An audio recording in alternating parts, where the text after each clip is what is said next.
Ano ba goal natin? Ba't gagawa tayo ng business? So, ako.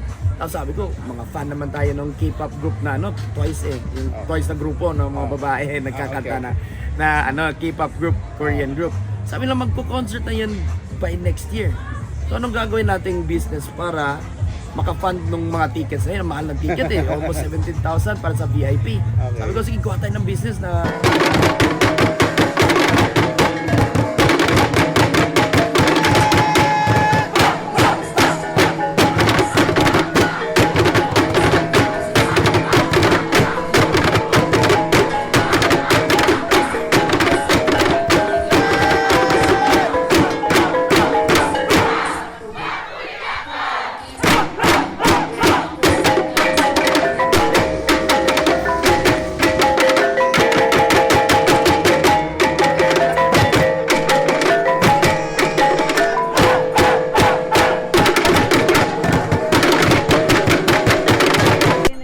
sabi ko, mga fan naman tayo ng K-pop group na Twice yung Twice na grupo ng mga babae nagkakanta na K-pop group, Korean group.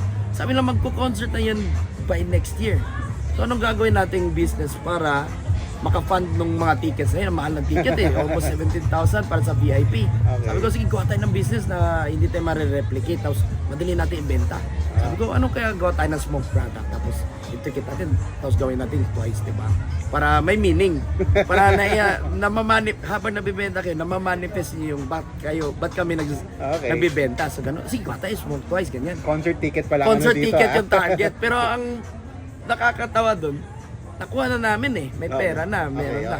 Andun na yung pera, pwede na kami manood. Andun na talaga. By the day na nagbenta yung ticket, naubusan kami. So hindi kami nakapagpanood. Nawalan kami ng gana. Sabi ko, paano ba ito anong gagawin natin? Wala ng ticket, tapos ubos na. Sayang naman to na simulan natin. Magsi 6 months na tayo. Tapos, may profit naman. Tapos yung mga tao, hinahanap tayo sa Facebook. Papatuloy lang natin. Sabi ko, sige, gawa tayo ng bagong recipe, ganyan. Nandito na-invite kami nung Kamulan, na minention kami sa page na, invited kayo for Kamulan. Sabi ko, sige, grab na natin, sayang naman.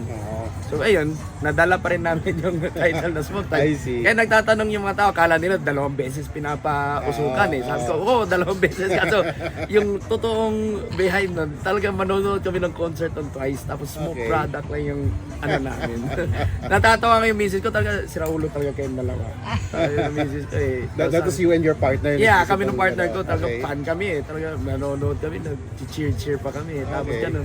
Hindi kami nakapanood, sayang. Tapos ngayon, coming June, may pera tayo kay Brad, tapos babalik sila sa June. Chance natin, manood na tayo agad.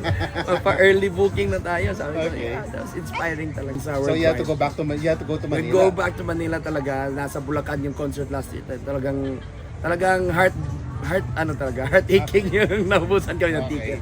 But now, nadala naman namin, it's actually catchy naman na Smoke Twice. 2 beses pinapausukan. Which is actually, nagiging concept na talaga kasi papausukan namin ulit kasi from the fridge, lalagay namin ulit sa smoker, papausukan ulit para uminit, ganyan. So it actually worked out for us. Pero yung original talaga nun, girl group na manonood kami, tapos hindi kami nakabili ng ticket. What a disaster. Pero yeah. Ito po, we're using coffee wood na para mag-infuse po sa chicken. And so far, yung pinakamaganda pong gamitin is coffee wood, coconut and santol, yung mga fruit na mga woods, tapos yung ato po, mahogany po. Yung pinakamaganda. And then the toxic woods na dapat natin iwasan is rubber, pine wood, and mango. Yun po yung mga bawal kasi may mga sap silang nire-release. Tapos sinisira din na yung bakal ng sisirain. Oo, parang yung sap niya, mangingitim yung bakal, magraras agad na maaga. What about the wood of, ano yung fruit natin? Suha. Suha is good. Suha is good? Yes. Kaso sobrang rare. Especially with Suha and bayabas po. Sobrang rare po ng bayabas kasi kinukuha na agad ng mga malalaking establishment na balbakua, mga nagbubulalo, ganyan. Kinukuha na nila yung supply ng ng mga ganun na klase siya agawan. So ngayon may kasama kaibigan akong naggagawa ng coffee. So pagpunta niya sa farm niya, nag-pruning sila. So binigyan niya ako ng supply ng coffee. So which is perfect timing sa Kasi I was really interested of trying the coffee kasi walang coffee. And then, ito yung pinakamagandang replacement natin to oak wood to replicate the American taste na oak gamit nila. So, ito yung pinakamagandang alternate. Yeah, which is... We were actually inspired by the movie Chef na movie. They were making cubanos using pork. So, napaganda po na movie. So, in-apply namin. Okay. Yeah, one of the inspiring na amin na is like yung pinakamagandang unique na mahirap na replika sa Pilipinas. Yes, Kasi maraming inasal pero walang smoke. walang smoke inasal. So I think kami pinakauna dito sa amin for the smoke inasal. Okay. In the whole Philippines or here lang? Here sa Mindanao. Okay. So this is permanent na ba kayo dito or only for Hindi po Cambodia? sir, we just celebrated our first year anniversary noong March 25. 1 year pop-ups po kami nun. Okay. And we barely sell about 20 cubanos every 3 weeks. So masaya na kami nun. And now, we are selling about 100 cubanos a day. Okay, so malakas to. Lumakas na ganong kamo lang. Napaganda po. Sana talaga makilala na nga. Kaya nga sir, sana with all the struggles. Pero ito naman yung bunga ng isang taong paghihirap.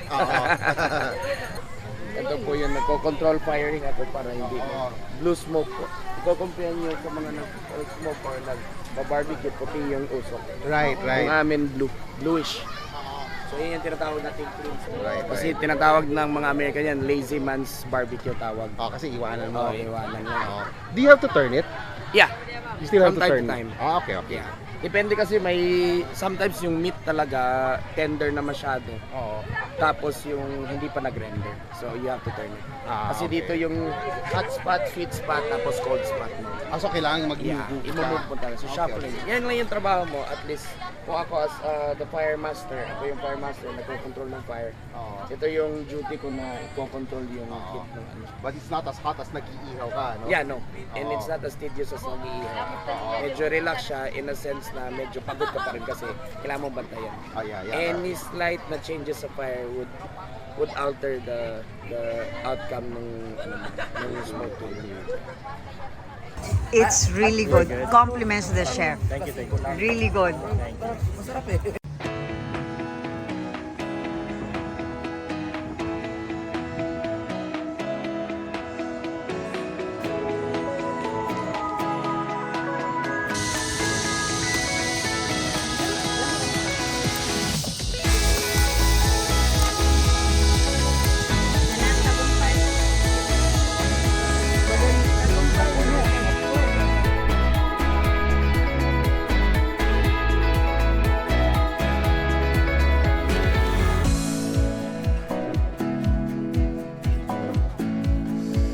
Queen. Oh, you're cute. Nice. You have a restaurant? I'm Or- actually building my cafe, Mama. This is like my launching. Oh, nice. Nice. Where are you building it? Valencia. Good luck.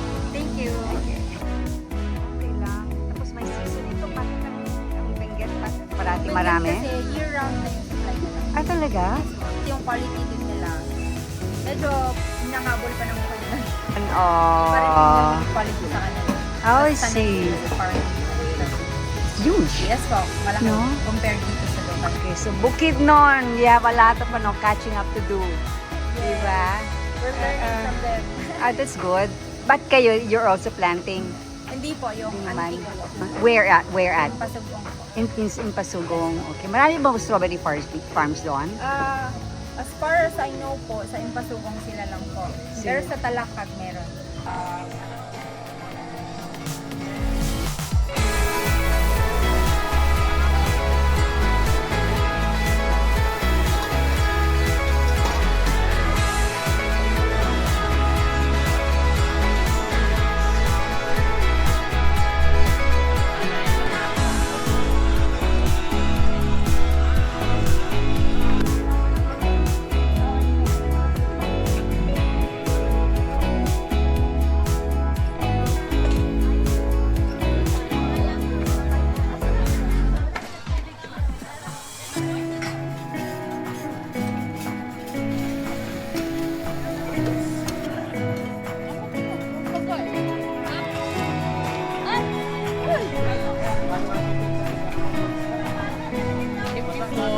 banana blossom and laurel.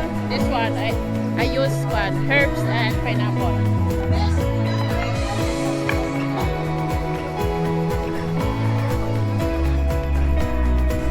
This is paksiw na tilapia without vinegar.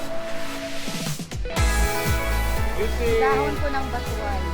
this is kabangla.